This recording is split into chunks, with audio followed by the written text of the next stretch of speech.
இப்போ தேர்தல் அப்படிங்கிற பட்சத்துல எல்லாருக்கும் இருக்கிற எதிர்பார்ப்பு அப்படிங்கிறதையும் தாண்டி ஒரு சில விஷயங்களை கேள்விப்பட முடியுது சார். இப்ப இன்னைக்கு தேர்தல் அனௌன்ஸ் பண்றாங்க அப்படின்னா, அன்னைக்கு தேதி 27 அப்படின்னு இருந்தாலோ, இல்ல ரிசல்ட் வருது.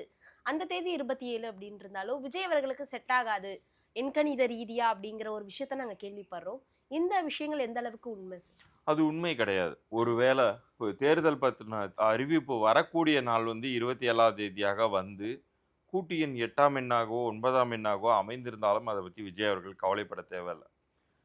ஏன்னா, அது அறிவிப்பு குடுக்குற நாள் மட்டுமே. ம். ஆனா, தேர்தல் நடக்கிற நாள் ஒரு 27ஆக அமைந்து, கூட்டு எண் 9ஆம் எண்ணாகவோ, ஒரு 8ஆம் எண்ணாகவோ அமைஞ்சுச்சுன்னா, கண்டிப்பா ஒரு நெகட்டிவான ரிசல்ட்ஸ் வரதுக்கு வாய்ப்பு இருக்கு. அவருக்கு அன்ஃபேவரபிளான எதிர்பார்த்த அளவுக்கான வெற்றி கிடைக்காமல் போவதற்கு வாய்ப்பு இருக்கு.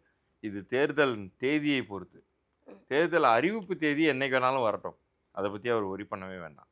பட் தேர்தல் நடக்கிற நாள் ஒரு 27ஆம் தேதியாக அமைந்து 27 ஏப்ரலோ, 27 மேயோ அறிவிப்பு அன்னைக்கு தான் தேர்தல் நடக்குதுன்னு வச்சுக்குவோம். அன்றைய தினத்தோடைய கூட்டு எண் எப்படி இருக்கோ, அதை அனுசரித்து அவர் வெற்றி கிடைக்கும். ஆனா சில பேர் வாக்கு எண்ற தேதி முக்கியம். அந்த தேதி வந்து அவங்களுக்கு ஃபேவரபிளா இருந்தா மட்டும் தான் ரிஸ் அ எலக்ஷன்ல ரிசல்ட் பாசிட்டிவா, நெகட்டிவான்ற மாரிலாம் சொல்றாங்கல்ல சார். அதுக்கும் எண்கணிதத்துக்கும் உண்மையாவே எந்த தொடர்பு இருக்கு சார்? இருக்கு, தொடர்பு இருக்கு. அது எந்த வகையில வேலை செய்யும்னா, இப்போ உதாரணத்திற்கு தேர்தல் நடந்த நாள் அவருக்கு சாதகமான நாள்னு வச்சுக்குவோம். ம். ஆனா, இந்த தேர்தல் கவுண்டிங் போற தினம் அவருக்கு அன்ஃபேவரபிளான நாளா இருந்துச்சுன்னா, கொஞ்சம் போராடி அந்த வெற்றிய தக்க வைத்துக் கொள்வதாக முடியும்.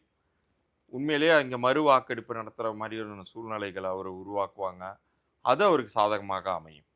பட் ஒரு ஃபைட் பண்ணி அந்த வெற்றிய அவங்க தக்க வச்சுக்கிற மாரி இருக்கும். அதுதான் நடக்கும். பட் தேர்தல் நடக்கிற நாள் நல்லா இருந்துட்டாலே போதும். வெற்றிங்கிறது உறுதி.